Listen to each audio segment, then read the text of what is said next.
Merci d'être là. Donc aujourd'hui, c'est un peu particulier. J'ai fait venir le professeur Desbac, professeur Jean-Charles Desbac. Ah si, c'est le professeur Jean-Charles Desbac, jeune retraité. Ouais, mais enfin, il n'y a pas longtemps.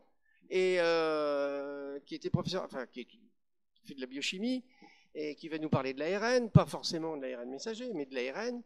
Et on va voir éventuellement une des implications, comment une des idées, c'est d'utiliser l'ARN pour faire un certain nombre de médicaments, avec des résultats plus ou moins intéressants. Mais surtout, toi, tu utilises, parce qu'il est aussi spécialiste d'une maladie très particulière et très rare, qui s'appelle la porphyrie, qui est une maladie peu fréquente, je ne sais pas combien d'incidences dans la population. Ouais. Combien? 1 sur 100 000, qui est génétique. Et ouais, mais enfin, voilà, 5 sur 100 000, ce qui est pas beaucoup, hein.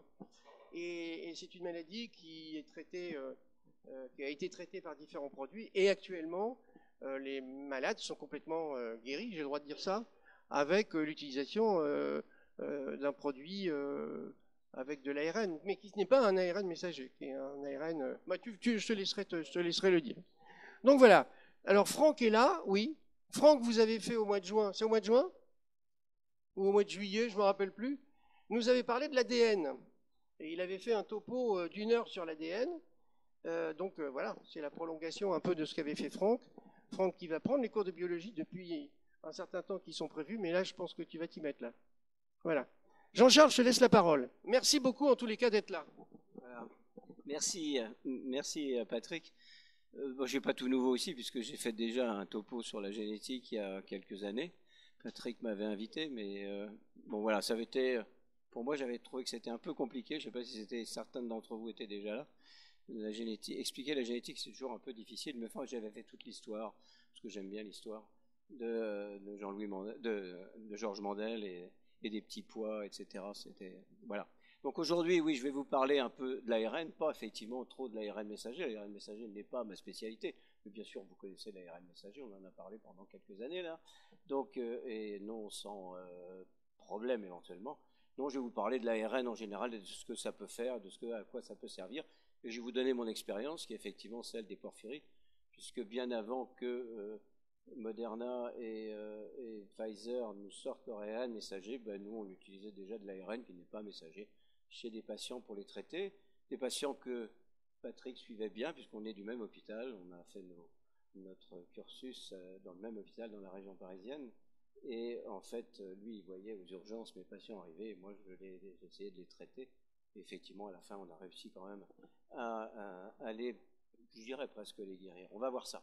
Donc le message, voilà, ça sort de la revue Nature, c'est un symbolisme. Je vous expliquerai ce que ça veut dire exactement. Ça a été fait par un artiste, bien évidemment. C'est vrai qu'on représente souvent l'ARN sous forme de petits tuyaux comme ça.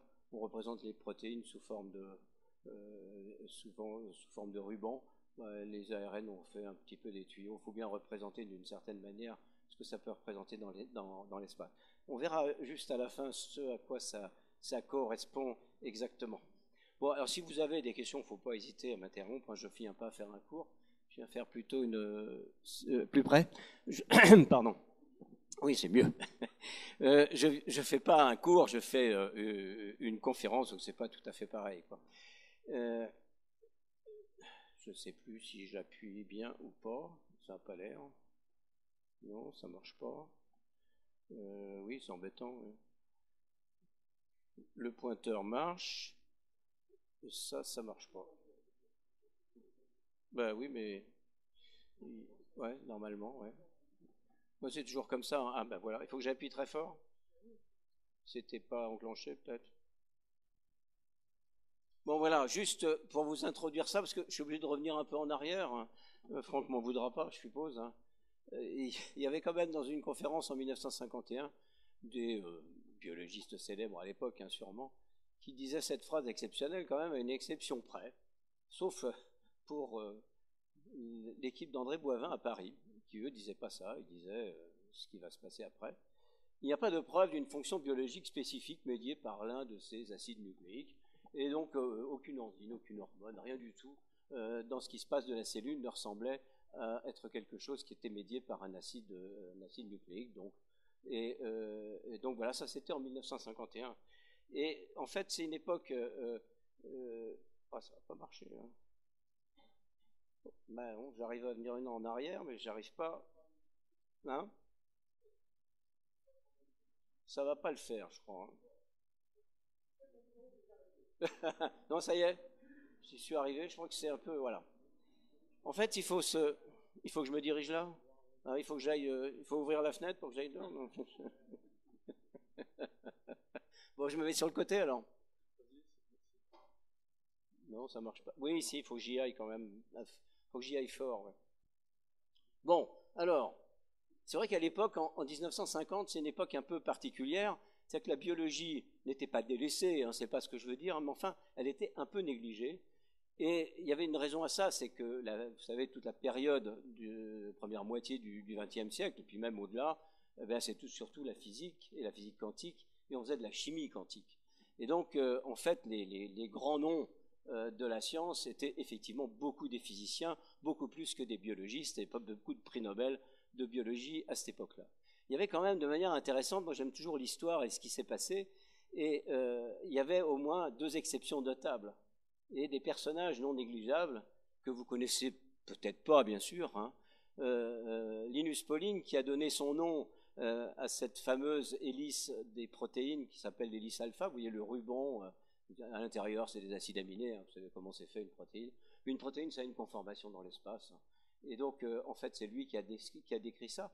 Mais à cette époque-là, il s'intéressait aussi à la structure de l'ADN, et il avait dit, mais l'ADN, moi je crois que c'est non pas une double hélice, il s'est un peu trompé, il a dit, je crois que c'est une triple hélice, avec inversée, avec les sucres à l'intérieur, on verra ça un petit peu plus tard. C'est quand même un individu célèbre, parce qu'il a eu 2 prix Nobel, un prix Nobel pour la chimie, parce que c'est lui qui a donné la structure du tétravalent du carbone, et puis surtout il a eu un 2e prix Nobel, ça m'intéresse presque plus, pour prix Nobel de la paix, parce qu'il a combattu vivement tout ce qui se passait avec la bombe atomique, Oppenheimer, qu'il connaissait bien et qu'il a cessé de fréquenter à cette époque-là. Et donc il a eu le prix Nobel de la paix. C'est un des rares personnages à avoir eu 2 prix Nobel dans 2 disciplines différentes, bien évidemment. Je vais essayer de... Je ne sais pas si je vais y arriver. Hein. Oui, voilà, ça y est, bon, bah, tout est passé. Il y a un deuxième qui, lui, peut-être n'est pas, mais qui est très connu, qui s'appelle Schrödinger. Pour ceux qui ont fait un petit peu d'études, peut-être en mathématiques, se souviennent des équations de Schrödinger. Schrödinger a écrit un livre qui est magnifique, que vous pouvez toujours lire, hein, qui s'appelle « Qu'est-ce que la vie ?» C'est un intellectuel extraordinaire, hein, Schrödinger. Et lui, il a dit, dans ce livre, il a écrit ça, il a introduit vraiment l'idée d'un cristal qui contenait les informations génétiques, et c'était dans les années 50, hein, dont la configuration de liaison chimique était covalente, était vraiment ce qui prévoyait l'ADN, la structure de l'ADN qui a été découverte un petit peu plus tard. Et cette idée a vraiment stimulé l'enthousiasme pour la découverte de la molécule d'ADN, et elle avait inspiré ceux qui l'ont découverte finalement, c'est-à-dire Crick et Watson. Je signalais simplement que la 2e personne dans le monde qui a eu 2 fois un prix Nobel dans 2 disciplines différentes, bah, vous la connaissez bien sûr, c'est Marie Curie. Et Marie Curie a eu le prix Nobel de chimie et elle a eu le prix Nobel de physique également. Donc voilà, c'est 2 personnages quand même intéressants. Voilà, ces personnages-là quand même ont eu une importance, à mon avis, considérable. Bien, un peu d'histoire, on continue. Bon, je ne peux pas y arriver. Hein. Je vais finir, ben non, là je reviens en arrière. Ah, ok. Ouais, je veux bien, ça t'ennuie? Ouais, parce que sinon ça me bloque, les gens vont pas bien comprendre. Alors, je suis obligé de faire un peu l'histoire des thérapies à ARN messager. C'est pas ma grande spécialité, mais enfin, je connais quand même un petit peu, forcément, comme biologiste. Hein. C'est 70 ans. Évidemment, ça a commencé avec l'ADN, bien sûr, mais ça, vous l'avez déjà fait, l'ADN, la double hélice. Déjà, le lien ADN-ARN était pressenti dans la tête de Watson et Crick. Et puis en 1961, on va revoir ça tout de suite, c'est la découverte de l'ARN messager, notamment. Alors bien sûr, on est arrivé jusqu'en 2020 avec les vaccins à ARN messager. Entre-temps, il y a eu plein d'étapes, mais on va voir ça. On fait un petit retour en arrière. Je crois que c'est bien pour mieux comprendre. Bon, je vous dis tout de suite, alors ce que vous voyez au milieu en couleur, c'est simplement les 4 bases qui constituent en fait un ARN messager. C'est un langage à 4 lettres. Et donc voilà, c'était juste pour s'amuser, pour faire cette histoire-là. Merci, dia suivante. Alors la double hélice de l'ADN, ben, c'est Watson et Crick.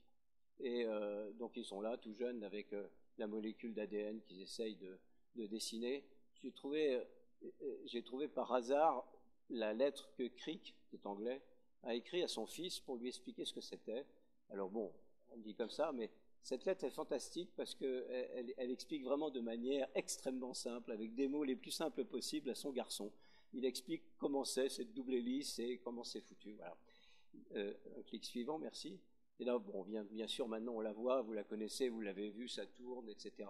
C'est la fameuse double hélice de l'ADN qui a été décryptée par Watson et Crick.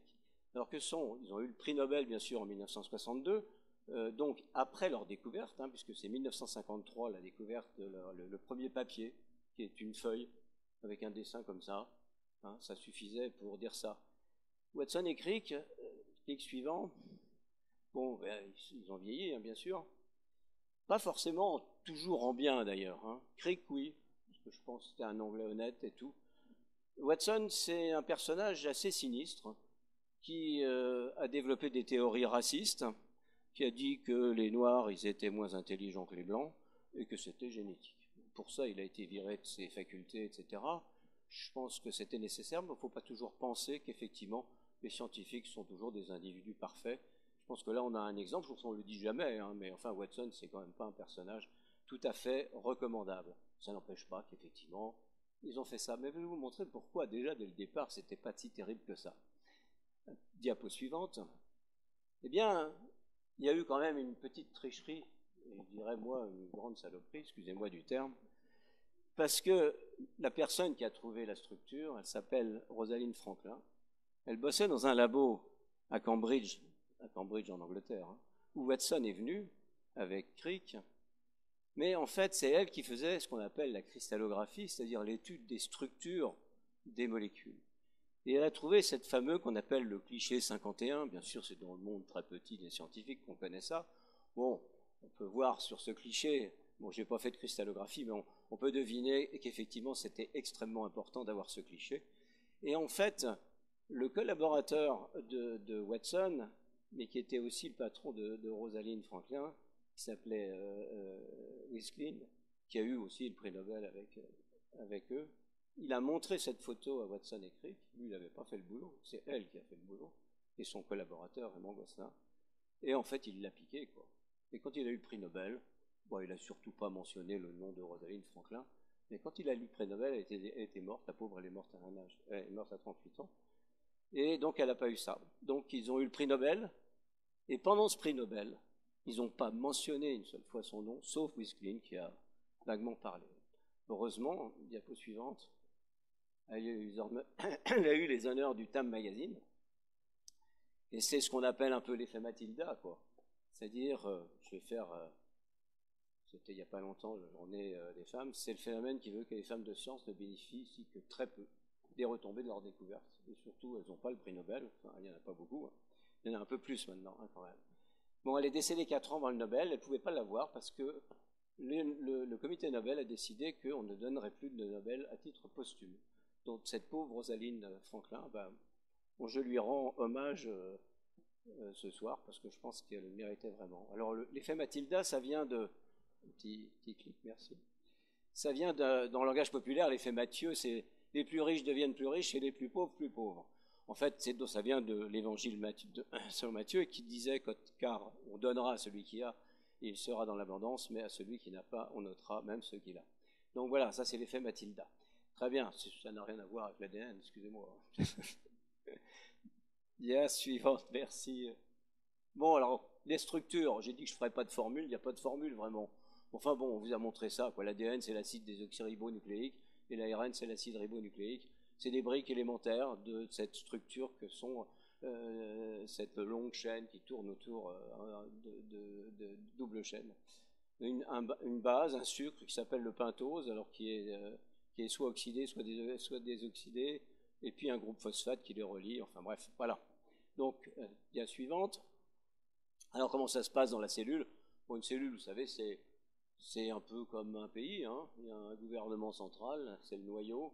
Dans le noyau, il y a toutes les informations, et puis pour que le système marche et que la cellule fonctionne, eh bien, dans le noyau, il y a cette espèce de coffre-fort dans lequel il y a notre patrimoine génétique, qui veut dire que tout est contenu pour faire fonctionner la vie. C'est le logiciel de la vie. Ça a été le logiciel de la vie, le terme a été breveté par Moderna. Ils sont quand même gonflés, je trouve. Enfin bon, c'est comme ça. Donc le logiciel de la vie, c'est effectivement le chromosome. Alors c'est constitué d'ADN, cette double hélice que vous avez vue, avec quelque chose de particulier qu'il faut absolument retenir, c'est que c'est deux brins qui sont complémentaires. Ils sont collés. Ils sont collés, mais pas n'importe comment. Quand il y a une adénine, c'est-à-dire une de ces briques, qui est là, en face, il ne peut y avoir qu'une thymine. Et à ce moment-là, vous voyez, il y a deux petits points, ça veut dire qu'il y a 2 points de colle, 2 points de soudure, si vous voulez. Et donc, quand ils se mettent l'un contre l'autre comme ça, une adénine, une thymine, ben, ça tient bien. Et d'autre part, guanine, ça se fait avec cytosine, et c'est encore plus serré, c'est 3 points de colle. Donc le squelette, c'est un désoxyribose, phosphate, ça c'est ce qui fait le truc gris autour, et les bases, eh bien, elles tiennent, c'est la structure. Voilà. Donc c'est une structure extrêmement solide. L'ADN, ça ne se dénature pas comme ça. La preuve, c'est qu'on est capable de retrouver de l'ADN de mammouth et de mastodonte maintenant, tout récemment, au niveau de l'Antarctique. Le génome humain, c'est 3 milliards de paires de bases, donc vous imaginez, ça fait une longueur extraordinaire. Donc tout cet ADN est empaqueté, bien sûr, mais ça, je pense qu'on vous l'a expliqué. Il y a 23 000 gènes, c'est pas énorme, hein, 23 000 gènes. Le poisson rouge en a 50 000, donc on ne sait pas trop pourquoi, mais enfin bon, 23 000, ça doit suffire quand même, puisqu'on n'est pas si mal, quoi. Hein. Dia suivante, merci. Donc l'acide ribonucléique, c'est complètement différent. Enfin, pas complètement, mais complètement, parce que souvent c'est sous forme d'un seul brin. Donc c'est pas 2 brins. C'est une molécule qui est beaucoup plus instable. C'est pour ça qu'on a mis du temps à le trouver. C'est pour ça que, on verra ça après, il y a eu du mal à le trouver. Il y a un seul brin, et puis souvent c'est court. Ça peut aller jusqu'à quelques milliers de paires de bases, mais ce n'est pas les mêmes. Ce que vous voyez comme différence, c'est qu'au lieu de la thymine, eh bien, il y a un uracile, et au lieu du sucre qui était un désoxyribose, eh bien, il y a un ribose. Voilà, alors ça fait une structure qui est beaucoup plus souple. Un petit clic suivant. En fait, ça va de 20 à plusieurs milliers de bases, c'est-à-dire que les ARN messagers ont souvent plusieurs milliers de bases, puis les ARN parce qu'il y a beaucoup plus d'ARN non messagers que d'ARN messagers, on va voir ça, ça sert à beaucoup de choses, eh bien, c'est vraiment des structures assez courtes, quoi. Alors ils prennent, puisqu'ils sont tout seuls comme ça, ils prennent des formes de structures en 3 dimensions, ils se replient en quelque sorte sur eux-mêmes, puisqu'il y a toujours une attirance entre adénine et uracile, et entre guanine et cytosine, et donc ils peuvent se replier. Les formes tridimensionnelles, vous savez, c'est vraiment important. Je ne sais pas si j'avais pris... si vous imaginez un trombone, je pense que j'ai un trombone dans ma poche, je devais en avoir pris un, pas toujours. Bon, j'ai pas de trombone. Mais si vous dépliez un trombone et que vous faites sa forme, là vous avez un fil de fer, ça ne sert à rien. Si vous le remettez sous forme de trombone, ça sert vraiment à quelque chose. Ben, l'ADN, c'est un peu ça. Les structures tridimensionnelles des protéines, c'est ça. Pourquoi il y a 3 dimensions? Ben, pour les protéines, ça leur permet d'avoir des petits bras pour faire des fonctions, quoi. J'imagine, en fait. C'est une imagerie. Mais c'est ça. La structure tridimensionnelle, c'est toujours très important, quoi. Quand c'est en ligne, comme ça ne sert pas forcément à grand-chose. Il y a suivante, merci. Alors, la découverte. Qui c'est qui a découvert ça? Eh ben, 2 Français qui ont découvert l'ARN. L'un s'appelle François Gros. Il vient de décéder. Et oui, pardon, j'ai tendance à... Ça va, vous m'entendez quand même? Et François Gros, qui travaillait au laboratoire avec Watson, le fameux Watson de tout à l'heure. Les Américains n'aiment pas beaucoup François Gros. J'ai appris ça il n'y a pas longtemps d'un de mes collègues américains. Quand j'ai eu son décès, on est parlé avec lui. Il m'a dit, oui, mais bon, François Gros, on ne l'aime pas tellement. Je pense qu'effectivement, il était... Bon, c'est pour ça qu'il était peut-être avec Watson. J'en sais rien. François Jacob, c'est complètement différent. C'est un individu célèbre qui a eu le prix Nobel aussi avec Monod et Lvov pour le prix Nobel sur ce qu'on va voir après. Donc c'est assez marrant parce que c'était à l'époque 2 jeunes chercheurs. Alors ils vont faire leur postdoc aux États-Unis. François Gros, il est sur la côte est et Jacob, il est sur la côte ouest. Et là, c'est assez marrant comment il raconte ce qui s'est passé. C'est qu'il a passé je ne sais pas combien de semaines. Un postdoc, ça ne dure pas non plus des années. Et donc, ils étaient un jour sur la plage, c'était sur la côte ouest, donc ils étaient sur la plage, se reposaient un peu, et il était avec Messelson, qui était son patron, et tout d'un coup, il voit Messelson qui se lève brutalement et qui dit « c'est le magnésium ». Bon, alors, je vous explique juste en 2 mots, c'est que les molécules, elles sont toujours dans un milieu qui est un milieu aqueux, avec des sels, avec tout ça, etc.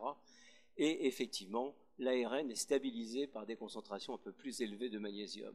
Et ils n'avaient pas vu ça. Alors ils sont filés au labo tout de suite, ils ont fait les trucs, ils ont pu isoler l'ARN, parce que l'ARN était instable, il se dégradait tout de suite. En fait, il faut savoir qu'au bout de nos doigts, on a toutes des nucléases qui permettent de détruire tous ces ARN. On ne peut pas travailler sur l'ARN sans gants, il faut toujours une atmosphère un peu particulière, confinée, etc. C'est vrai que c'est très délicat. Bon, alors donc voilà, donc c'est comme ça que c'est arrivé. Vous voyez, c'est toujours un peu ce qu'on dit en anglais, c'est-à-dire la sirène d'Ipiti, et ils ont trouvé ça. François Gros a trouvé pareil, mais enfin bon, ils ont trouvé ça en même temps, ils ont publié ça en même temps dans le même numéro de Nature. Nature, vous savez, c'est la revue scientifique la plus renommée au monde, avec l'autre qui s'appelle Science. Donc ils ont publié donc, là, dans le même numéro. Et je ne pense pas, sauf peut-être François Gros, puisqu'il est décédé il n'y a pas longtemps, mais je ne sais pas ce qu'il a pensé de l'ARN messager produit par Pfizer et Moderna, j'en sais rien. Mais disons, en tout cas, à cette époque-là, ça m'étonnerait qu'ils pensaient qu'ils allaient pouvoir faire un médicament avec ça. Bien, la suivante. Bon, alors le dogme de la biologie moléculaire, c'est justement Jacques Monod, François Jacob et le Wolf qui ont dit, bon voilà, en gros, enfin il n'y a pas que, hein, mais eux, ils ont eu le prix Nobel en 65 avec ça.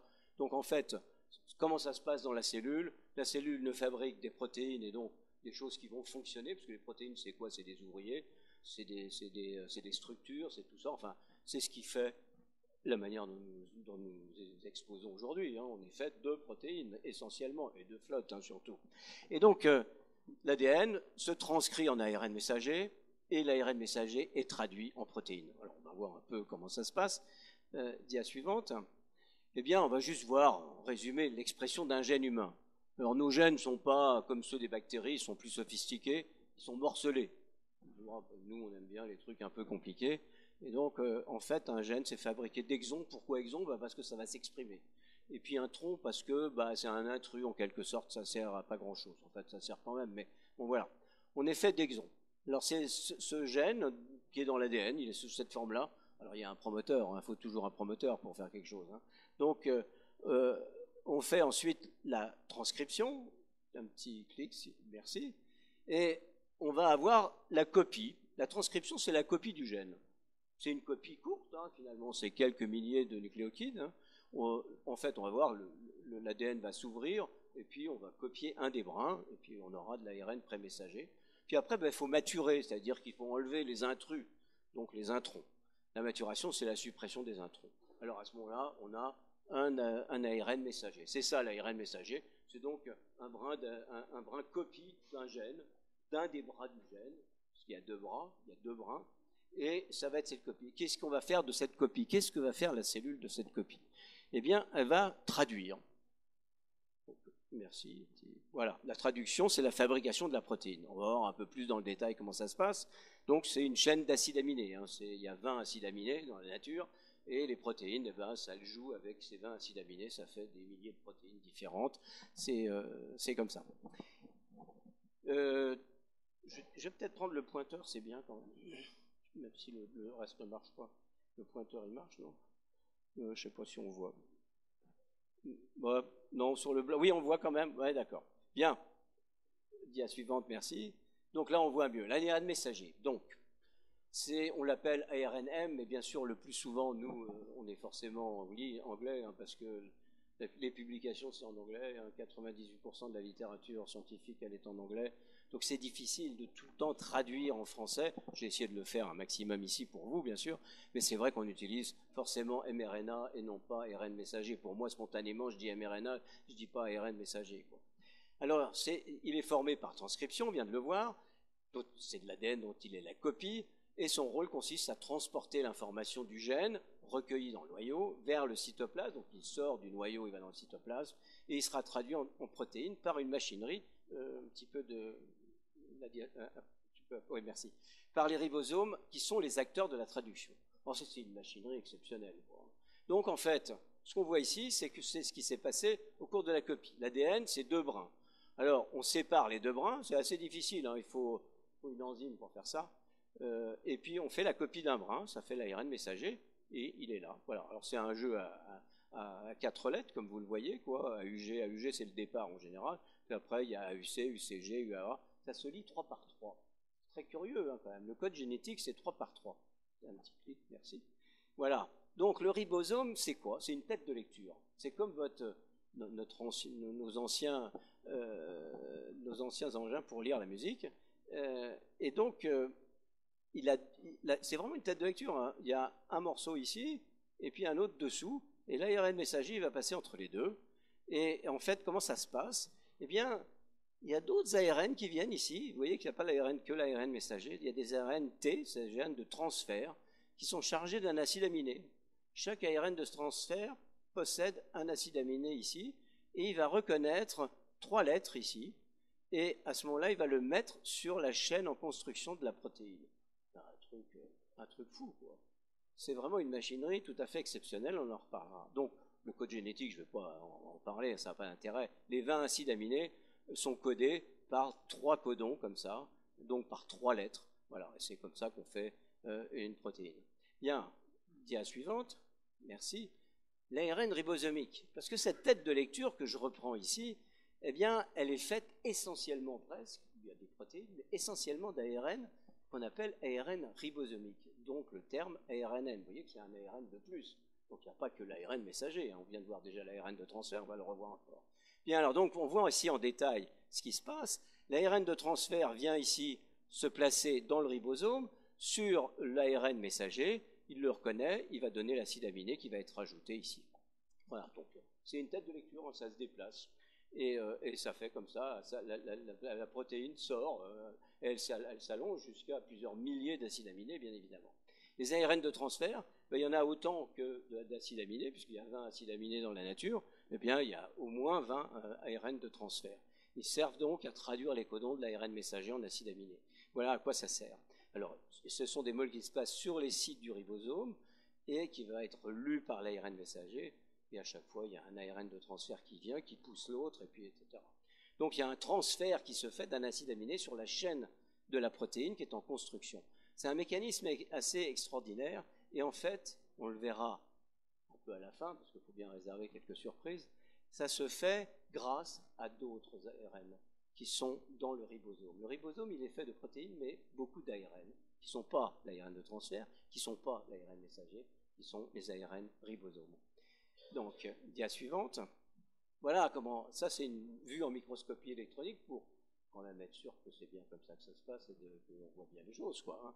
Et donc, en fait, ce que vous voyez ici, là, c'est l'ARN de transfert, le mRNA, l'ARN messager, pardon, le mRNA, hein, on le voit ici. Les grosses boules ici, on voit bien d'ailleurs qu'elles ont une structure en deux, eh bien, ce sont les ribosomes. Et puis les protéines, eh bien, elles commencent déjà à se replier en 3 dimensions. On les voit parfaitement ici. Et en fait, sur un même ARN messager, eh bien, il y a plusieurs ribosomes. On peut mettre plusieurs têtes de lecture. Et donc, en fait, c'est extrêmement rapide de fabriquer une protéine pour une cellule, parce qu'en fait, elle a plein de ribosomes à sa disposition. Elle met plusieurs têtes de lecture sur la chaîne d'ARN messager, et elle fabrique la protéine. Donc, voilà. C'est vraiment une chaîne de fabrication extraordinaire, hein. C'est-à-dire qu'en quelques secondes, vous avez une quantité de protéines tout à fait satisfaisante, quoi. Bien, donc voilà ce qu'on peut voir en microscopie électronique. Donc ça fonctionne vraiment bien comme ça, quoi. On peut avoir des doutes des fois. Merci. Voilà, alors la famille des ARN, parce que je suis là pour parler de ça. Ah, c'est une famille énorme en fait. On vient d'en avoir un petit aperçu. Alors, il y a les ARN codants. Ça veut dire ARN codants, ben, c'est ceux qui codent pour quelque chose, donc une protéine. Donc c'est les ARN messagers. Eux, ils ont le code. Et avec ça, on peut faire quelque chose. Et puis il y a des ARN qui codent pour rien. Alors on vient de le voir, il y a les ARN de transfert, ceux qui mettent l'acide aminé. Il y a les ARN du ribosome, on n'a pas vu exactement cela, mais ils sont dans le ribosome. Voilà, ça c'est des ARN qu'on appelle ARN de traduction ou de transcription, comme on veut. Et puis, on a découvert plein de petits ARN qui étaient dans la cellule. Et en fait, je ne vais pas tous en parler, mais je vais surtout parler de ceux-là, qu'on appelle les ARN-I ou les ARN interférents. Interférence, ça veut dire qu'ils interfèrent. En fait, ce sont des ARN qui vont réguler des processus dans la cellule, les processus métaboliques. Un petit clic. En fait, 90% des ARN ne codent pas. Ça veut dire que les ARN messagers, ça représente quoi? 3% des ARN totaux dans une cellule. C'est vraiment pas grand-chose, mais c'est fondamental, bien sûr. Hein. Bon, mais c'est quand même important de savoir que c'est pas que ça, quoi. Alors ils servent, comme je viens de le dire, de régulateurs ou d'acteurs métaboliques, et on va voir un peu ça dans le détail si on peut. Donc on va reprendre l'histoire pour parler des ARN messagers en premier. Alors l'histoire, elle est comme ça. En 78, il y a le premier ARN qui est mis dans un liposome. Alors qu'est-ce que c'est un liposome? Un petit clic, merci. Voilà. Un liposome, ben, si vous savez, si vous avez été injecté avec l'ARN messager de Moderna ou de Pfizer, ben, on vous a injecté un liposome et puis il y avait l'ARN messager dedans. C'est quoi un liposome?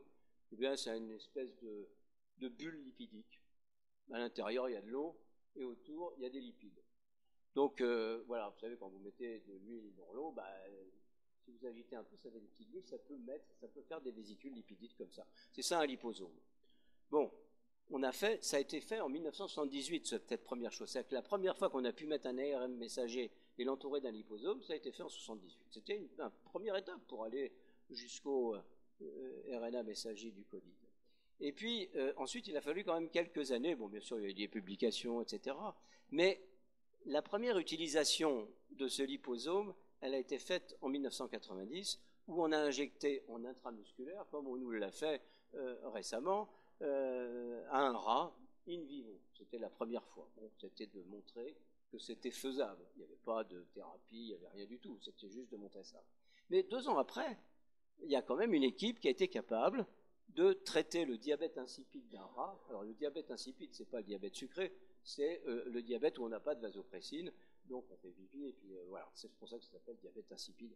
Et donc, ils ont injecté l'ARN messager de la fameuse molécule qui manque, qui est la vasopressine, et ils ont pu traiter un rat qui avait été rendu diabétique insipide par d'autres méthodes. Donc ça, c'est le premier traitement, en fait, avec un ARN messager qui a été fait en 92, traitement sur un rat, hein, bien sûr.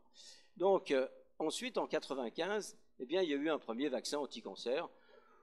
Bon, ça n'a pas donné grand-chose, mais c'était une première tentative de faire exprimer vous savez que dans les cellules cancéreuses expriment des protéines qui ne sont pas normales. Et donc, en fait, on faisait exprimer effectivement ces protéines anormales pour que le système immunitaire combatte ces cellules-là et les détruise. Donc, c'était un objectif tout à fait louable. Bon, ça n'a pas forcément, à cette époque-là, donné des résultats spectaculaires, mais enfin, c'était une première tentative. Ensuite, vous voyez quand même qu'il y avait de l'idée dans l'air, puisque la première compagnie qui a été créée aux États-Unis pour faire de l'ARN messager et faire de la thérapie avec des ARN messagers, c'est en 1997. Je vous rappelle qu'on est en 2023, pardon, et donc ça fait quand même quelques années. Donc on parlait déjà des ARN messagers en thérapie depuis un bon moment, quoi. Donc c'est juste pour dire que quand on entend dire que les ARN messagers on ne connaissait pas, bien sûr qu'on connaissait, mais bien évidemment dans le grand public c'était pas connu et c'était normal, quoi. Bien, un peu la suivante, ouais. Voilà, alors on continue. En 2005, parce que ce qu'on voyait quand même dans les premières expériences thérapeutiques, c'est que notre corps, qui a un système immunitaire extrêmement sophistiqué, qui nous défend toujours très bien, etc., eh bien, il se battait un peu contre ces ARN parce que c'est des trucs étrangers pour lui, y compris le liposome d'ailleurs. Et donc, en 2005, on a réussi à modifier un petit peu les ARN messagers en les rendant non immunogènes, c'est-à-dire qu'ils réagissaient moins, le système immunitaire ne réagissait pas contre eux, et donc on les supportait mieux. Donc ça, c'était une étape extrêmement importante. Et puis, en 2009, vous voyez que quand même, il faut un peu d'années pour qu'il y ait d'essais, il y a eu un premier essai clinique d'ARN messager en immunothérapie. L'immunothérapie, vous savez ce que c'est, bien évidemment, maintenant, puisque c'est utilisé. Et cet essai clinique en immunothérapie a été fait avec un certain succès, pas pour tous les malades, c'était pour traiter des mélanomes, donc quand même des cancers que vous connaissez, qui sont sérieux. Il y a les malades qui ont été guéris, pas tous, etc. Tout n'était pas parfait. Mais enfin, c'était une première tentative qui est allée quand même, qui était importante. Dia suivante. Donc, je reviendrai après. Et maintenant, je vais vous parler des principaux ARN qui sont utilisés en médecine.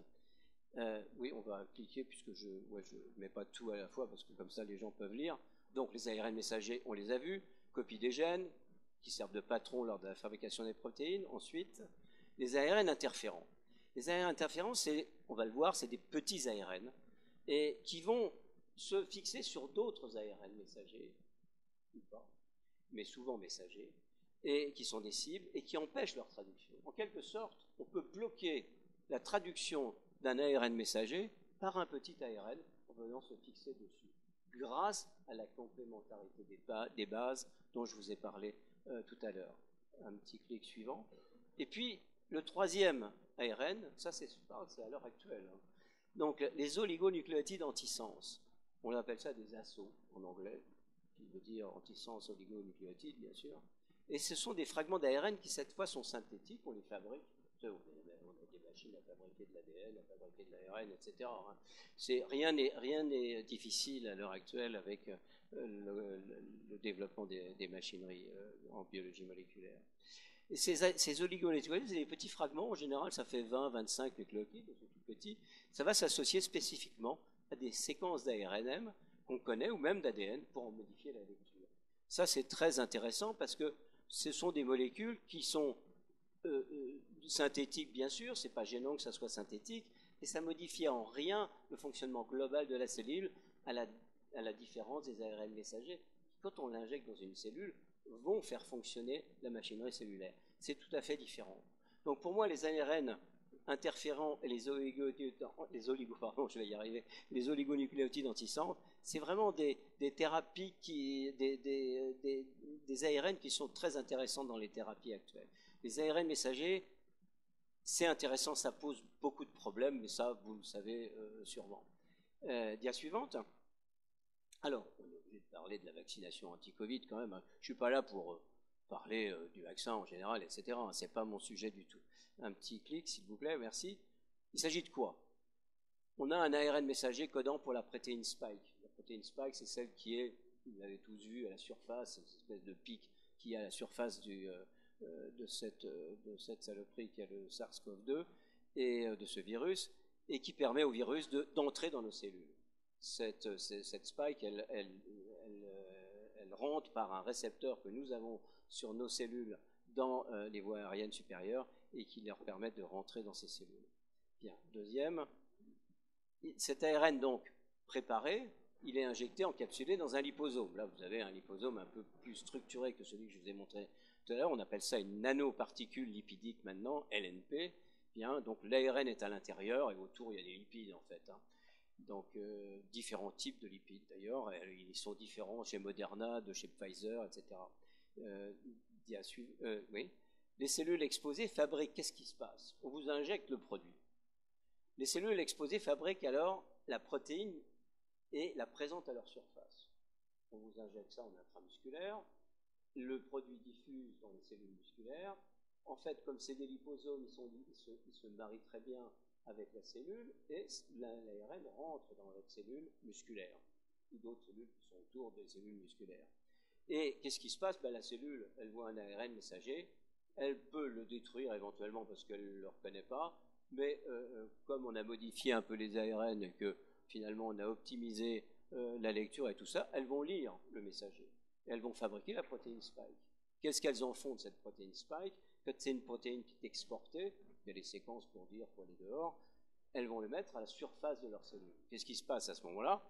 Les lymphocytes, qui sont les gardiens de notre immunité, et les macrophages, qui viennent manger ces cellules, elles vont les manger, elles vont présenter aux lymphocytes les morceaux de la protéine spike, et on va faire des anticorps dirigés contre cette protéine spike.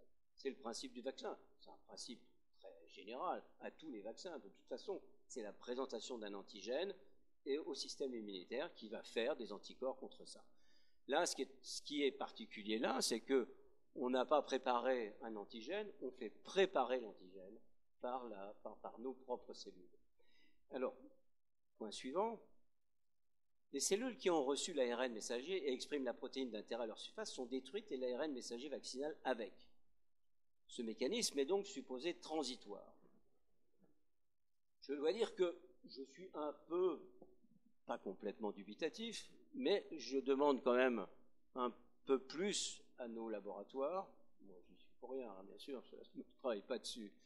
Mais c'est vrai que l'ARN messager qu'on a introduit, il est un peu modifié, il est beaucoup plus stable, il n'est pas dégradé aussi facilement qu'un ARN messager naturel, donc il peut persister. Je ne sais pas s'il persiste, il y a des articles qui le disent. La protéine spike, elle peut aussi persister, mais c'est moins gênant peut-être. C'est surtout cet ARN messager. Et puis, il va pas que, puisqu'il est plus stable, il ne va pas forcément que dans la cellule musculaire, il peut aller dans tous nos organes, etc. Pourquoi pas? Pour l'instant, il y a des articles qui le disent, il y en a d'autres qui disent non. Bon, moi, je n'ai pas d'avis là-dessus. Je pense que tout n'est pas parfaitement clair et que ça demande à être suivi attentivement. On peut faire un petit clic suivant. Les effets indésirables actuels et à venir, c'est un sujet sérieux. Il y a eu des effets indésirables. Pas autant qu'on peut le dire, parce que si vous voulez, on a injecté un nombre incalculable dans le monde de, je ne sais plus, 3 ou 4 milliards de doses, etc., d'êtres humains qui ont reçu le vaccin, etc. Il n'y a pas eu autant d'effets indésirables que ça. Il y a toujours des effets indésirables. Tout médicament peut donner des effets indésirables. Donc c'est compliqué, c'est controversé, c'est toujours à l'étude, il faut suivre. À mon avis, c'est extrêmement important. Je pense qu'il faut faire pression. Je pense que beaucoup de scientifiques font pression, notamment sur les laboratoires, qui ont été pressés de faire un vaccin. Je ne dis pas qu'ils bossent mal. Moi, Moderna, je les connais parce que j'ai bossé avec eux avant le Covid. Moderna, c'est une boîte qui est tout à fait honnête, avec des chercheurs dedans que j'ai rencontrés parce qu'ils voulaient travailler pour notre maladie dont Patrick a parlé tout à l'heure. Ils ne l'ont pas fait parce qu'ils ont été occupés avec le Covid. Mais je ne pense pas que ce soit des grands truands. Pfizer, je ne sais pas, c'est Big Pharma, c'est différent. Bon. Mais BioNTech, qui travaillait avec Pfizer, c'était aussi une petite entreprise comme Moderna. Voilà, bon, voilà, je ne veux pas continuer là-dessus, j'arrête sur le Covid. Je pense que j'ai dit ce qu'il fallait dire, c'est-à-dire que, bon, on a quand même injecté avec des milliards d'individus, on n'a pas eu tant d'effets indésirables que ça, et même s'il y en a eu, c'est très dommage, mais c'est comme ça. La suivante. Mais alors, je voulais quand même dire les contraintes des vaccins à ARN, justement, merci d'aller, voilà. Les modifications structurelles, je vous ai dit qu'on le modifiait, il faut augmenter sa stabilité, sinon il est détruit très vite. C'est le premier problème que j'ai soulevé. Il faut diminuer sa réaction immunitaire, la réaction immunitaire contre lui, ça a été fait aussi. Et puis optimiser ce que j'appelle la traductabilité, c'est-à-dire le fait qu'il soit traduit efficacement par le système du ribosome dont j'ai parlé tout à l'heure. Donc, c'est-à-dire qu'il faut que le ruban soit correct et que la tête de lecture puisse lire facilement. Pas toujours évident.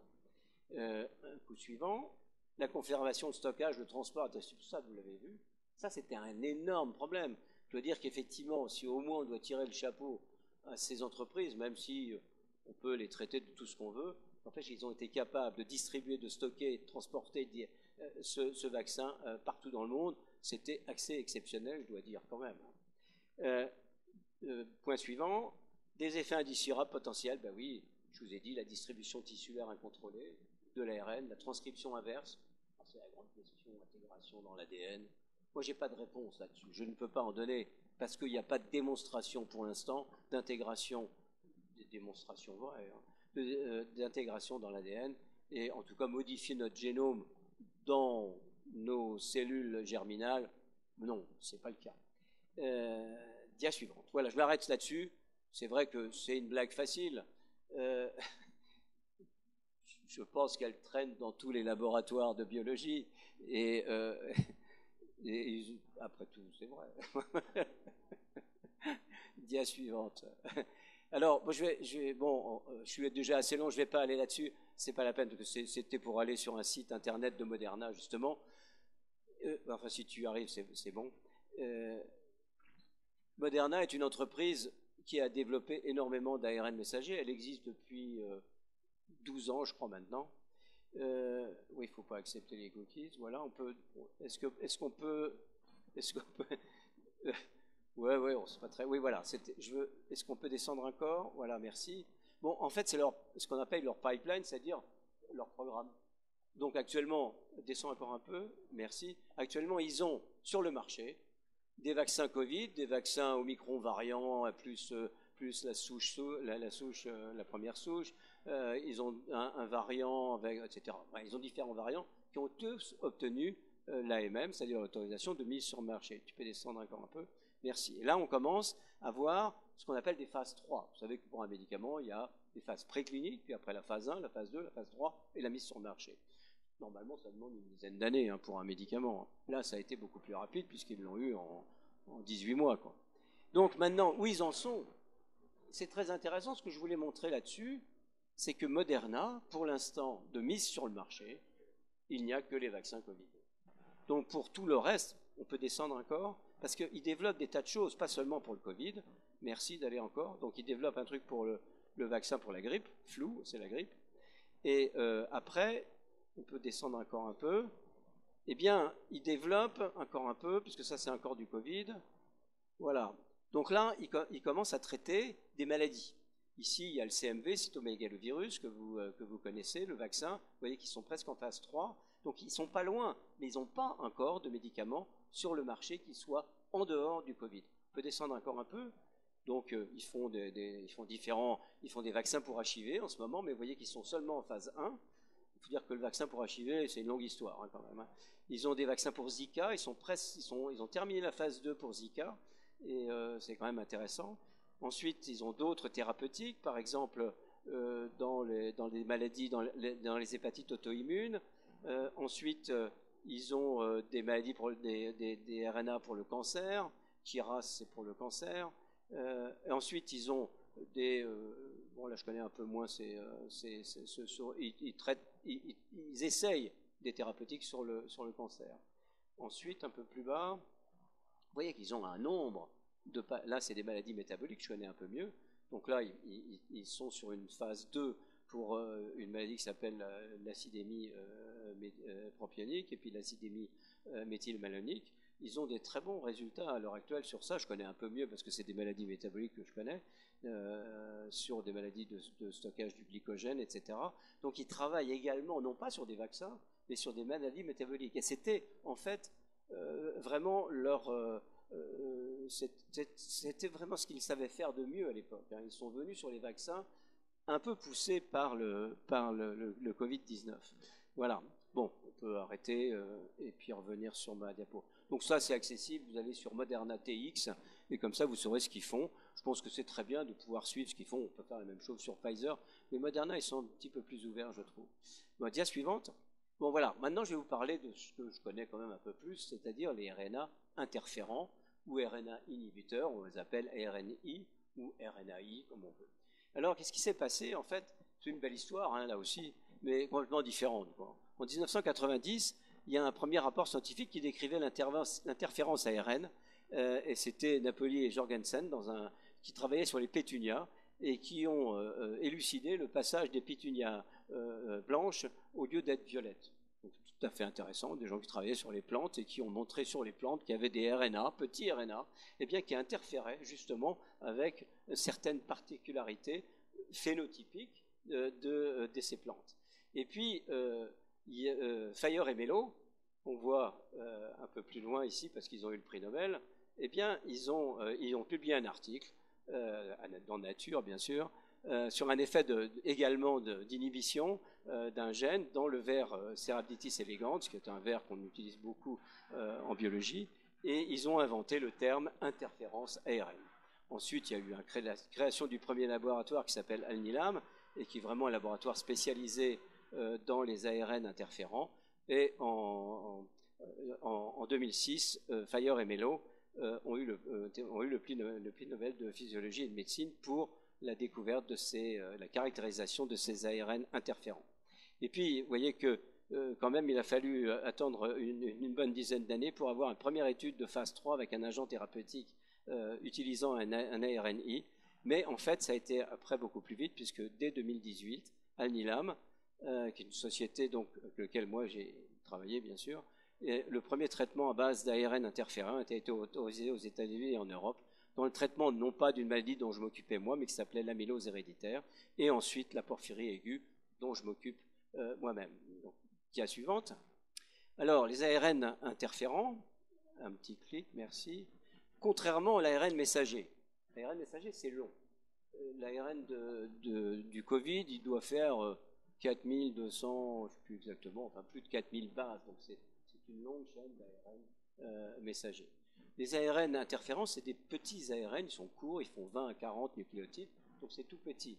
Mais vous savez, pour qu'il n'y ait pas d'ambiguïté, il n'y a pas de séquence identique de plus de 20 paires, de moins, attendez, de plus de 20 paires de, non, il faut au minimum 20 paires de bases pour qu'il n'y ait pas d'ambiguïté sur de l'ADN. Je vois quelqu'un qui me dit oui, oui, c'est ça. Merci, cette fois c'est un peu. Bon, voilà. Donc, avec 20 nucléotides, on ne peut repérer qu'une seule zone sur 3 milliards de paires de bases. C'est extraordinaire. Hein. Donc, en fait, les ARN interférents, donc c'est des segments très courts. Ils ne codent pas pour des protéines, mais régulent leur production. On va voir ça. Petit clic, merci.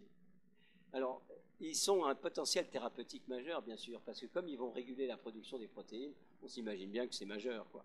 Et comme ils sont spécifiques d'un ARN particulier, puisque c'est nous qui les construisons le plus souvent, eh bien, on va repérer un ARN, on va séquencer cet ARN, on va repérer une zone qui nous intéresse, et on aura une spécificité énorme. C'est-à-dire que si on utilise ça, eh bien, on va aller exactement sur l'ARN messager que l'on veut inhiber, et non pas sur les autres.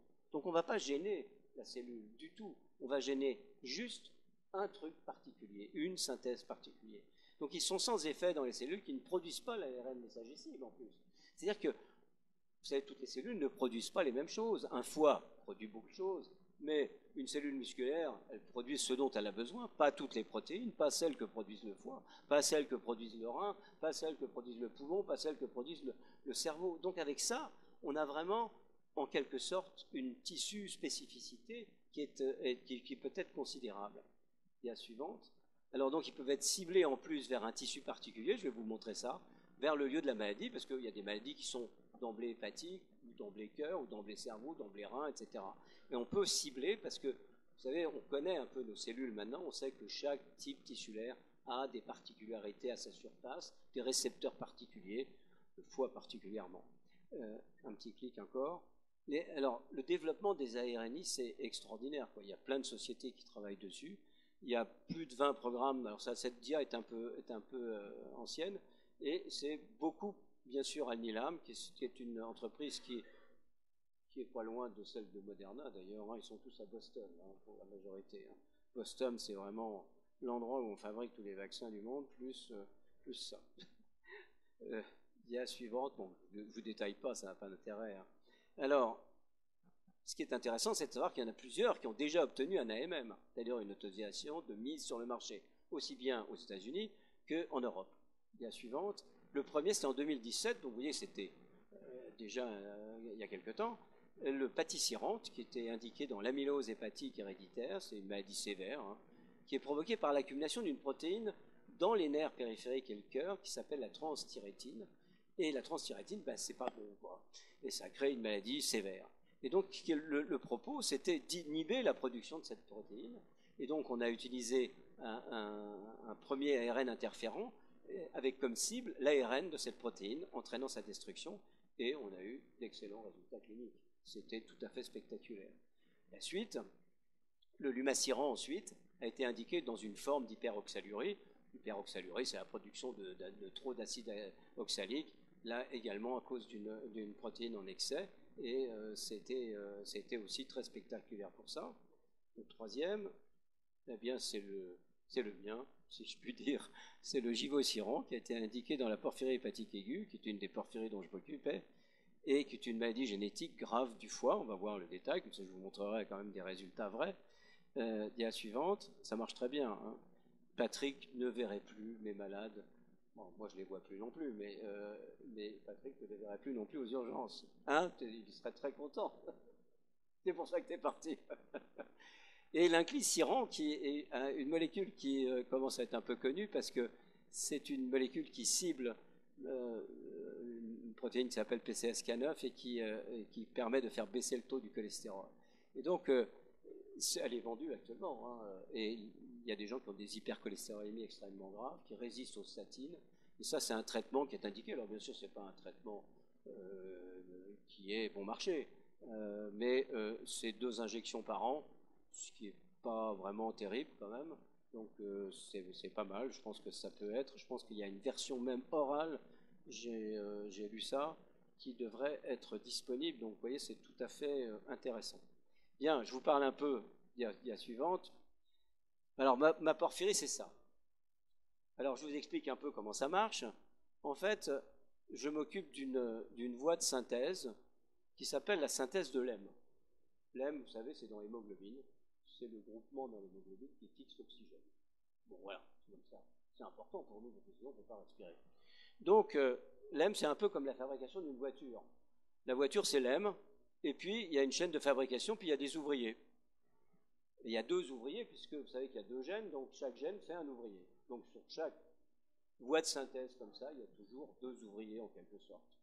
Eh bien, il se trouve que dans ma maladie, là, la porphyrie hépatique aiguë, eh bien, il y a un ouvrier qui ne fonctionne pas parce qu'il y a un déficit enzymatique de 50% par une mutation sur un des gènes.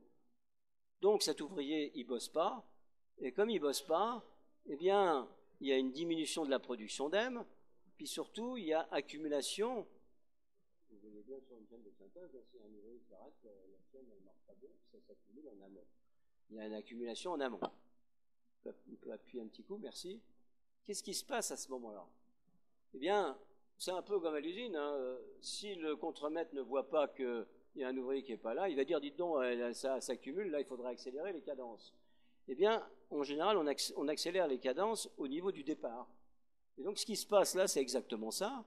C'est-à-dire qu'il y a une augmentation de l'activité de la première enzyme. Donc, les 2, là, ils vont commencer à bosser à mort.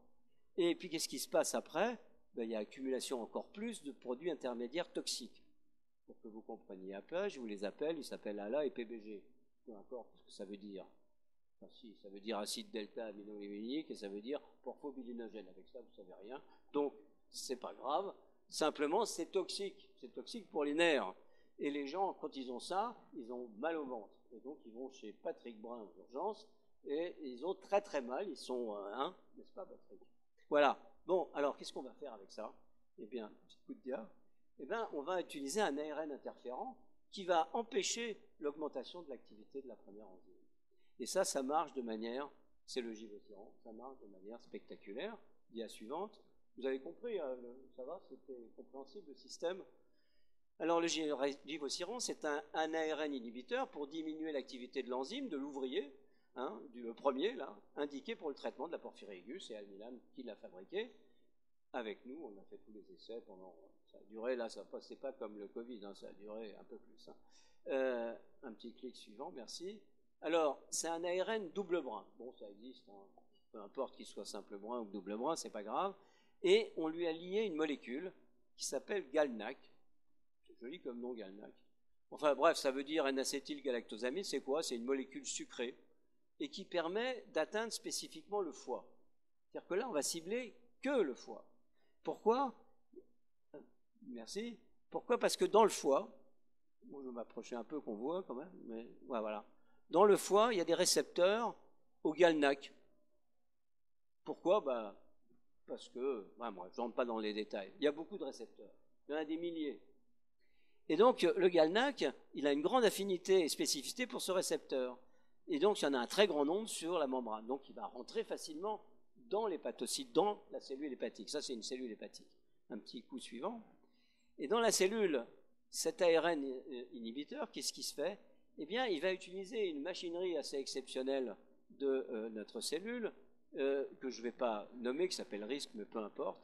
Qu'est-ce qu'elle fait? Cette molécule RISC, qui est complexe, elle prend le double brin, elle le sépare, elle va le coller sur l'ARN messager qui est cible, et elle va le couper. Donc voilà, on a gagné. Donc c'est un système un peu compliqué que je vous décris là, mais simplement vous comprenez le message. Le message, c'est que cet ARN interférent, il va empêcher l'ARN. Du coup, on va avoir une baisse de l'activité de la première enzyme, du premier ouvrier qui s'appelle ALAS1, c'est son nom, il s'appelle comme ça. Voilà, il faut bien qu'il ait un nom, l'ouvrier. Dia suivante. Les effets, parce que en fait, ce qui vous intéresse, c'est de savoir est-ce que ça marche. Donc, l'efficacité clinique, merci d'un petit coup, voilà. 90% de crises aiguës en moins sur l'année. Ces gens, ils venaient toutes les semaines chez Patrick, tous les 15 jours, tous les mois, ça dépendait des patients. On les traitait quand même parce qu'on avait un traitement qui était de donner de l'aime, mais ça marchait pas si bien. Enfin, pendant 40 ans de ma carrière, on a fait ça quand même. Et là, ils viennent plus. Ils sont guéris. C'est miraculeux. On a 30 ou 35 patients. Je suis pas toujours au courant parce que j'y vais plus. Mais on a au moins 30 ou 35 patients en France qui sont sous Givausiran et qui vont très bien. Donc voilà. Donc l'ARN, ça marche quand même de temps en temps. Et réduction de plus de 90% des taux d'ALA et de PBG. Merci d'appuyer encore. Ça, c'est la réduction des crises. Vous avez le placebo à côté, parce qu'on a fait une étude contre placebo, forcément, on est obligé. Et donc, vous voyez qu'il y a quasiment plus rien. Ils font plus de crises. Ça, c'est le placebo. Eux, ils continuent à faire des crises. Et donc, c'était là à peu près plus de 12 crises par an. Puis là, il n'y en a plus. Voilà. Ça, c'est le taux d'ALA et de PBG. Je vous ai dit qu'ils étaient toxiques. Alors là, c'est la période où il y avait un placebo. Ça, c'est le placebo. Donc l'ALA était très élevé, le PBG était très élevé. Et puis, on avait pris un autre groupe de patients en bleu, on leur avait donné d'emblée le Givausiran. Ils étaient quasiment zéro. Et vous voyez que les gens qui étaient en placebo, on leur a donné à ce moment-là, à cette période-là, on leur a donné le Givausiran. Et ça a évidemment immédiatement baissé. Donc ça marche très bien. Donc on a l'efficacité clinique, ça c'est la réduction des crises. On a l'efficacité biologique. On a gagné en quelque sorte. Et effectivement, ça marche très bien. Voilà, alors, on aurait pu, s'il y en a qui ont réfléchi, en revenant, si je peux revenir en arrière, juste pour dire quelque chose, un peu en arrière encore, merci, ou juste là. Il y avait un déficit enzymatique. On aurait pu se dire, utiliser, c'est quand même peut-être mieux, de corriger le déficit enzymatique plutôt que de faire un truc compliqué comme ça. Et c'est vrai. Alors Moderna, je travaillais justement avec eux avant qu'il y ait le Covid, pour qu'on fasse un ARN messager pour corriger le déficit enzymatique. Amener l'ARN messager qui code pour l'ouvrier qui manque ici. Mais on n'a pas eu le temps de le faire. Et pourtant ça marche. Chez le rat, ça marche chez le singe, mais on s'est arrêté là. Bon, voilà, c'est tout ce que je voulais dire. Je ne sais pas si ça aurait marché aussi bien. Pour l'instant, Moderna n'est pas tellement enclin à continuer parce qu'on a un médicament qui marche. Donc il n'y a plus de malades, en fait, vraiment à traiter. Voilà. Je reviens un peu plus loin, excuse-moi. Ouais. Alors, les oligonucléotides d'antisens. C'est intéressant, ça. C'est la même chose que les petits ARN, un petit coup de clic.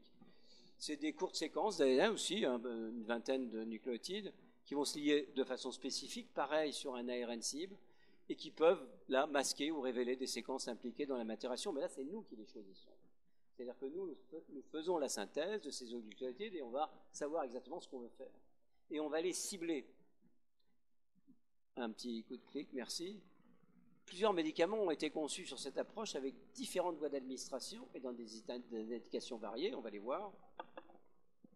Et le premier d'entre eux, c'est le Formivirsen, qui a été commercialisé en Europe en 1999. Vous voyez qu'on est bien avant l'ARN messager pour le Covid, contre une infection virale de la rétine, infection à cytomégalovirus, qui était une maladie grave. Et cet oligonucléotide est complémentaire d'un des ARN du virus. Il est complémentaire, ça veut dire qu'il va l'empêcher de fonctionner, en fait. Et la suivante, voilà, d'autres médicaments à base de ces oligonucléotides antisens, ils sont disponibles contre la dégénérescence maculaire liée à l'âge, la fameuse DMLA que vous connaissez, bien sûr, s'appelle le Macugen, et contre l'amyotrophie spinale, Spinraza, je pense qu'on en a parlé au dernier Téléthon. Dia suivante.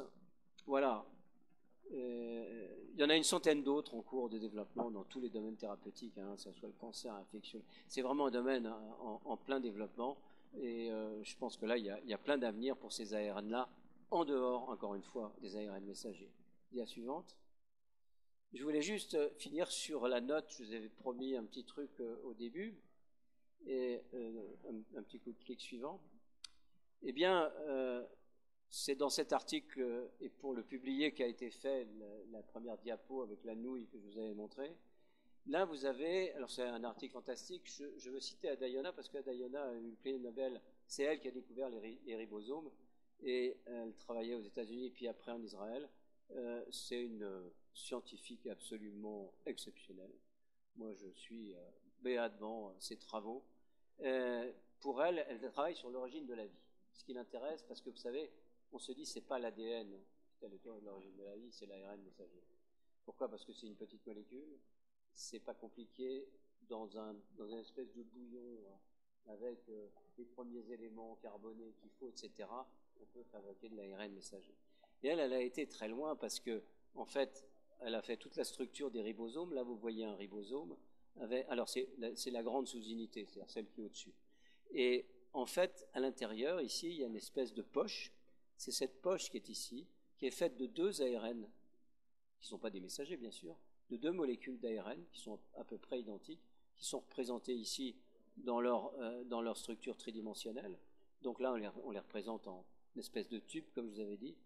Et ce qui est représenté là, c'est la superposition de cette poche dans le ribosome dans différentes espèces, que ce soit des plantes, des petits animaux, etc., jusqu'à l'homme. Et vous voyez que la superposition, parce qu'on ne voit pas très bien, mais il y a plusieurs couleurs, on superpose ça de toutes les espèces, et c'est la même structure, c'est la même chose, c'est complètement conservé. Et ça, c'est un papier extraordinaire, hein, et montrer ça. Et donc, elle a été capable de fabriquer ce qu'on appelle maintenant un protoribosome. Et ce protoribosome, il est capable de faire ce que je vous ai montré tout à l'heure, c'est-à-dire que si vous mettez des ARN de transfert, eh bien, il va fabriquer le début d'une protéine. Donc, on peut imaginer, et je pense que l'avenir nous dira sûrement que c'est cette poche, je ne sais pas ce que j'ai fait, je suis revenu en arrière. Non, ouais, plutôt dans l'autre sens, ouais, je ne sais pas si j'ai encore quelque chose. On peut imaginer dans l'avenir que, effectivement, on aura l'origine de la vie, elle tient probablement à cet ARN, pour rendre donc aux ARN toute leur gloire. C'est eux qui nous ont fait, en quelque sorte, et on le voit probablement dans ces ribosomes grâce à Ada Yona, et qui est encore une fois une scientifique extraordinaire. Dia suivante. Voilà, elle a conclu comme ça, j'ai traduit, hein, j'ai fait un Google Translate, et voilà ce qu'elle disait à la fin. Ces résultats présentent des preuves solides soutenant notre hypothèse sur l'origine de la vie et sur la construction du ribosome, suggérant ainsi que le protoribosome pouvait être le chaînon manquant entre le monde dominé par l'ARN et la vie contemporaine dominée par les acides nucléiques et les protéines. Donc voilà, on a, je crois que c'est assez, c'est enthousiaste. Et je pense que le travail, cet article, il est exceptionnel, très dur à lire, mais enfin, il est exceptionnel. La suivante. Ben, merci pour votre attention.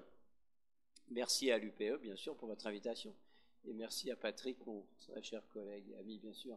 Et j'aime toujours voir Émoutier. Je viens à Émoutier depuis très longtemps, depuis que Patrick a quasiment acheté sa maison ici, donc ça fait longtemps. Et j'aime bien voir de sa maison les photos d'Émoutier, parce que c'est une belle ville. Merci à vous.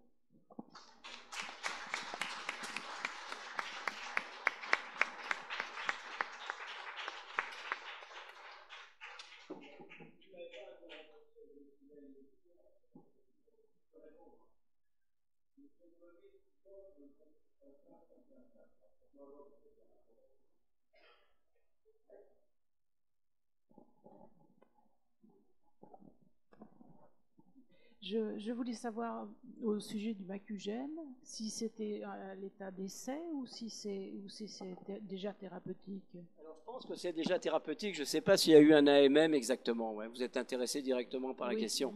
Ouais, je comprends. Alors je ne vais pas vous répondre parce que je ne sais pas. Oui. Mais vous pouvez sûrement demander au laboratoire qui a fait macugène. Donc vous le trouvez facilement sur Internet, ça. Hein. Ouais. Non, mais bien sûr, vous avez raison. Sinon, vous demandez à votre ophtalmo, mais il devrait savoir, si vous arrivez à avoir un rendez-vous.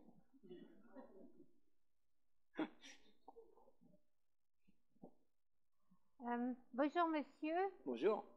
Je suis impressionnée d'entendre votre conférence à double titre. J'ai hésité à venir parce que je ne vais pas très bien en ce moment. Je crois que quand j'ai lu l'affiche, le nom disait quelque chose, mais j'ai séché, je vais être franche. Quand vous avez dit porphyrie, j'ai dit mais peut-être j'ai vu ce monsieur. Et effectivement, vous m'avez reçu en consultation il y a 30 ans. Je suis absolument impressionné, madame. Et Comment? il Ah a, non, il a c'est dit pas que le j'avais physique. changé. Ce Il est n'est pas méchant. le physique qui me fait dire ça, mais c'est parce que vous avez fait partie de ces médecins qui ont été humbles devant une maladie qu'ils ne comprennent pas trop. Et vous aviez posé pour moi donc la porphyrie hépatique intermittente.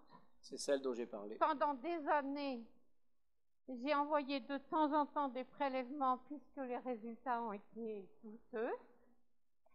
Aujourd'hui, mais en off, je pourrais vous en dire plus. En tout cas, au vu de la qualité et la simplicité de votre intervention et de par le vécu que j'ai eu avec vous, je vous dis merci. Je suis. C'est extraordinaire. Je vous remercie infiniment, mais c'est vrai que bon.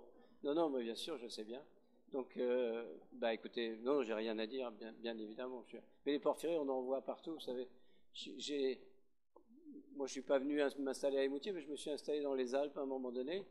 Et à 100 mètres de ma vieille ferme, il y avait un patient de porphyrie. Donc, il y en a partout. C'est 1 sur 100 000, mais c'est dispersé dans le monde entier.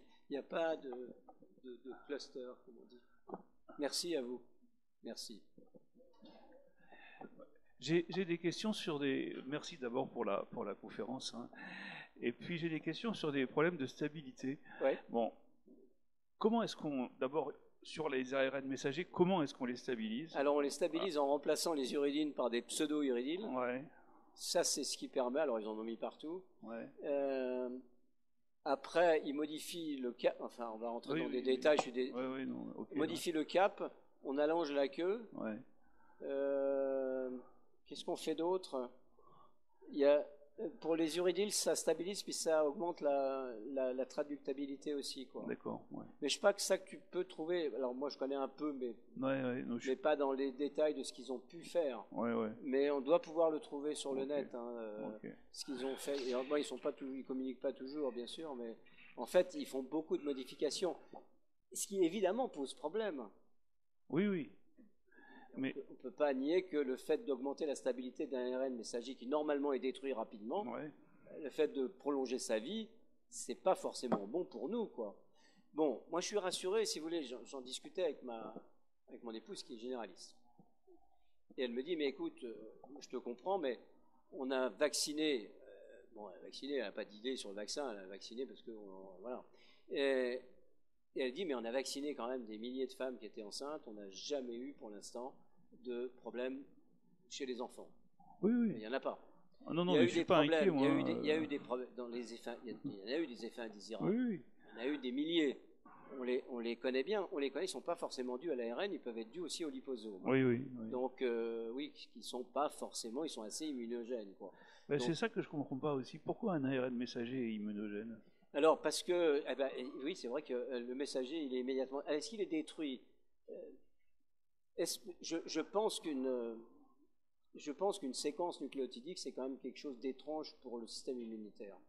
C'est pas une molécule banale, puisque normalement, elle est intracellulaire. Ouais. Donc, quand elle se balade dans la circulation, ça doit pas... Ça, c'est clair, oui, mais justement, il est internalisé. Alors, oui, mais bon... La vésicule, elle peut aussi se bousiller. Je veux dire, si tu l'injectes en IV, oui, d'accord. Tu vois, elle va être dans le tourbillon vasculaire. Oui. Bon, il est possible qu'elle soit exposée. Il ne faut pas grand-chose. Hein. Oui. Et puis même dans la préparation, ça se conserve quand même. Enfin, tu as vu les problèmes de conservation. Au départ, c'était très sérieux, moins 40, etc. Enfin bon, il y a forcément un peu d'ARN qui peut s'échapper des liposomes. Rien n'est parfait, quoi. Bon, sur le plan de la manufacture du produit, c'était pas simple quand même. Hein. Oui, tout à fait. Et puis, bon, je vais en finir là. Ma question, c'est sur la stabilité, par contre, des petits ARN dont tu parlais à la fin. Ils sont très stables. Ils sont beaucoup plus stables. Non, mais ça, je sais qu'ils sont stables, mais avec une seule injection, ça suffit pendant des mois? Oui, alors ça, c'est... Merci pour la question. La question, je l'ai posée à Lila il n'y a pas longtemps, parce que j'étais en Espagne, il faisait un truc là-bas. Et ce qu'on a remarqué avec mon successeur, qui s'occupe maintenant de ça, bien évidemment, c'est que les patients, normalement, c'est une injection par mois. C'est comme ça que l'AMM a été donné à Guy Vossiran, qui s'appelle Giblari maintenant, et c'est une injection par mois. Mon successeur, qui est un médecin normal, moi, il a dit, bon, moi je vois des patients, d'abord parce que c'était en plein Covid, alors ils ne pouvaient pas venir pour se faire traiter, mais ils n'avaient rien. Alors, au bout de 3 mois, il s'est dit, ben, c'est marrant, quoi, ça dure 3 mois, donc c'est pas la peine que je l'injecte tous les mois. Comme tout médecin responsable, il se dit, je ne vais pas donner un médicament quand quelqu'un n'en a pas besoin. Donc il n'a pas fait, donc on en est... Évidemment, le laboratoire est moins content. Hein. Oui, ils sont... oui, oui. Bon, enfin bref, donc on en est à du individuel, c'est-à-dire qu'on fait venir les gens tous les mois, tous les 3 mois, et s'ils n'ont rien, et puis on leur fait des dosages, on voit s'il y a toujours de l'ALA ou du PBG, s'il n'y en a pas, ben on continue. Ça peut se terminer à 2 fois par an, parce que la question que j'ai posée à Alnina, moi, pour le cholestérol, c'est 2 injections par an. Pourquoi pas pour l'autre? Mais la réponse n'est pas claire, quoi. Si je leur dis, est-ce que vous connaissez la durée de vie de votre médicament dedans? Non, ils ne savent pas exactement, quoi. Et je pense que là, il y a quelques failles, quoi, dans le truc, quoi. Mais bon, c'est intéressant. Alors, heureusement, ce n'est pas des médicaments qui sont dangereux. Nous, on n'a eu quasiment pas d'effets indésirables, hein. On a eu les effets indésirables classiques de tout médicament, quoi. C'est qu'il y a des gens qui ne supportent pas pour une raison ou pour une autre. Donc, mais c'est curieux, ouais. La durée de vie, elle est... Bon. Alors, c'est ciblé dans le foie, là, quand même, hein. C'est particulier, hein. Il y en a un peu ailleurs, hein, parce que le rein et le foie, ça se ressemble un peu. Donc, il peut y en avoir dans le rein. Il y en a eu dans le rein. On a eu des problèmes. Les problèmes qu'on a eus, c'était justement des problèmes un peu de montée de la créate. Et bon, ça a été... Après, on a eu d'autres problèmes, parce que pour aller plus loin, si tu veux, le premier ouvrier là, qu'on cible, là, l'AS1, c'est l'ouvrier régulateur. Hein. Lui, il est sous le contrôle du contremaître, là. C'est pas très bien d'aller empêcher un contremaître de faire son boulot dans un métabolisme. Parce que ça veut dire que quand tu auras besoin vraiment d'EM, il n'est pas là, donc il ne fabriquera pas. On a eu des problèmes. On a eu une hyper-homocystéinémie normale chez plein de patients. Ça a créé une alerte fantastique parce que c'est pas très bon d'avoir beaucoup d'homocystéine dans le sang pour les problèmes vasculaires. Mais ça a été traité rapidement en vitamine B6. Et là, c'est là qu'on s'est rendu compte qu'on était dans un métabolisme. L'hème, c'est une molécule fondamentale dans l'organisme. C'est pas l'hémoglobine seulement. C'est qu'il y a plein de protéines qui ont comme groupement prosthétique, excusez-moi des termes, hein, mais qui ont comme groupement l'hème. Parce que l'hème, c'est une molécule de la vie. C'est aussi une molécule de la vie, mais différente, quoi. La chlorophylle, c'est pareil que l'hème, quoi. La chlorophylle, elle est verte et l'hème est rouge, mais c'est la même fonction, hein. Enfin, presque la même fonction.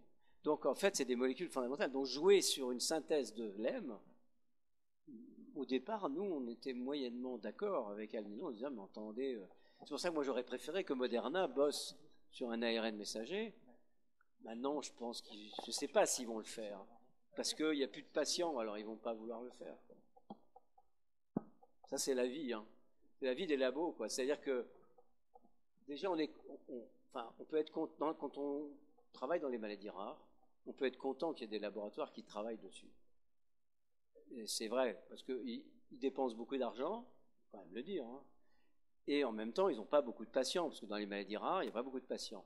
Donc, on est content qu'il y ait des entreprises qui bossent là-dessus, quoi. Et bon, là, évidemment, Moderna, ils n'ont plus besoin, ils sont riches comme Crésus, donc... mais pour autant, je ne sais pas s'ils vont reprendre pour nous, quoi. Je sais pas. Mais bon, voilà, on a un traitement, hein. D'autres questions? Oui.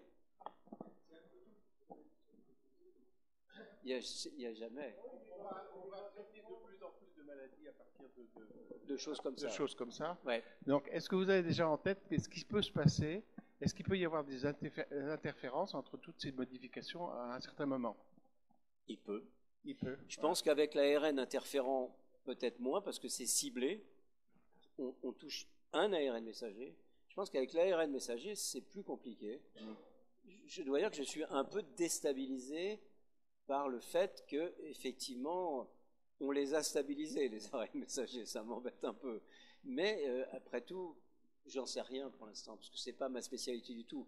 Je m'y suis intéressé là, parce que je suis venu faire ici, je voulais pas seulement parler des ARN messagers, mais c'est vrai que ça m'a un peu déstabilisé quand même, certains papiers quoi, qui sont sortis tout récemment, quoi, sur le fait que chez certains d'entre nous, on est capable de retrouver, après votre injection, on est capable de retrouver l'ARN messager dans vos tissus, quoi. C'est embêtant quand même.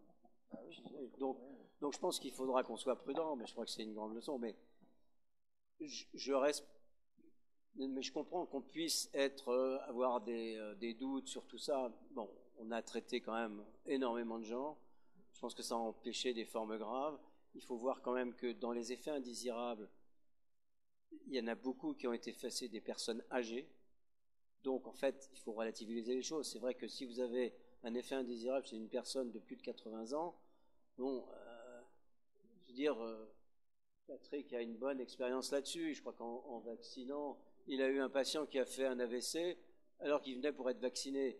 Il aurait fait l'AVC après sa vaccination, on aurait dit c'est le vaccin, quoi. Donc c'est typique de choses comme ça qui peut arriver. Donc c'est pas facile. Mais de toute façon, il y a des effets indésirables, c'est indéniable, quoi. Il y a eu des trucs à cause du liposome, à cause de l'ARN messager probablement, quoi. Je pense que, si vous voulez, on n'a pas forcément joué les apprentis sorciers, mais je pense que maintenant, il va falloir réfléchir un peu quand même. Mais je pense que les scientifiques, vous savez, ils ne se laissent pas faire quand même. On ne se laisse jamais, enfin moi en tout cas, je pense aucun de mes... On ne se laisse jamais influencer, même si on bosse avec eux, on ne se laisse pas influencer. Il faut voir quand même que, même si vous allez chez Moderna, si vous allez chez Alnilam, alors il y a plein de jeunes, des jeunes étudiants, des post-docs, des scientifiques qui bossent, quoi. Donc ils ne laissent pas n'importe quoi. Après, bien sûr, les commerciaux peuvent toujours prendre le dessus et dire des conneries. Ça, c'est vrai. Mais à la base, les recherches scientifiques qui sont faites, elles sont généralement extrêmement sérieuses, quoi. Mais il peut y avoir des conneries, quoi. D'ailleurs, souvenons-nous, je disais ça à Patrick, de la mémoire de l'eau. Vous savez, la mémoire de l'eau, c'est de faire des dilutions extrêmes. Et puis on en arrive, il n'y a plus du tout de produit, mais il y a encore le trou de la mémoire dans l'eau. Bon, ça a été paru dans Nature quand même, donc il a fallu après dire que c'était faux. Ils ont été quand même chercher les cahiers de paillasse des chercheurs et tout ça, quoi. Il y avait une grosse fumisterie quand même, quoi. Mais il y en a, c'est évident, ça existe aussi, quoi. Vous avez vu avec Watson quand même. C'est un triste cire pour moi quand même. Je pense que c'est dommage qu'on ait donné le prix Nobel à ce mec-là, qui n'a même pas été capable, dans son inauguration au prix Nobel, de dire qu'il avait piqué les trucs à... Ah, moi, ça m'a... Je connaissais pas bien cette histoire-là, parce que, bon, voilà, on la raconte jamais, mais chapeau à Madame Franklin, quand même, qui est morte, malheureusement. Elle est morte d'un cancer de l'ovaire à cause de la radioactivité qu'elle a subie pendant tout son travail de recherche. Voilà. Comme Marie Curie, d'ailleurs. Ouais, c'est fini. Non, c'est pas ça que je suis en train de Jean-Charles. Merci beaucoup. Non, mais juste un petit truc qui est rigolo, c'est que les porphyries, il n'y a que toi en France, c'est le centre de référence. Louis Morier était le centre de référence des porphyries, le centre européen de la porphyrie. Donc, ma foi, les malades savaient que c'était le centre de référence. Et il faut savoir que les malades porphyriques, comme c'est génétique, quand on en chope un, on chope une partie de la famille aussi. Donc ils vont. Et donc quand j'allais dans les congrès d'urgence en particulier, et que on présentait les porphyries arrivant aux urgences, les mecs étaient ravis, quoi. Mais ils étaient admirateurs, très très fiers. Et il disait, putain, vous êtes balèze, Louis Morier aux urgences, vous faites le diagnostic de porphyrie. Parce que faire le diagnostic de porphyrie, c'est pas facile, il faut y penser. C'est des douleurs abdominales, on pense pas à ça en premier. Je veux dire que le plus souvent, on n'y pense pas d'ailleurs. Et donc, et tout le monde me disait, mais qu'est-ce que vous êtes balèze à Louis Morier, vous savez faire le diagnostic de porphyrie? Alors je leur dis, bah ouais, mais c'est normal, on est balèze. Voilà. En réalité, c'est le seul endroit en France, le seul service d'urgence en France, où on n'avait pas besoin de faire le diagnostic. Parce que les malades, ils savaient qu'ils étaient porphyriques, ils avaient mal au ventre, et venaient à Louis Morier, donc ils étaient engrangés, donc j'avais rien à faire. Ils arrivaient avec leur diagnostic, et ils arrivaient avec leur peau d'urine en disant, demandez au labo de nous faire. C'est comme ça que ça se passait, c'était très rigolo. Voilà, c'était juste une petite anecdote.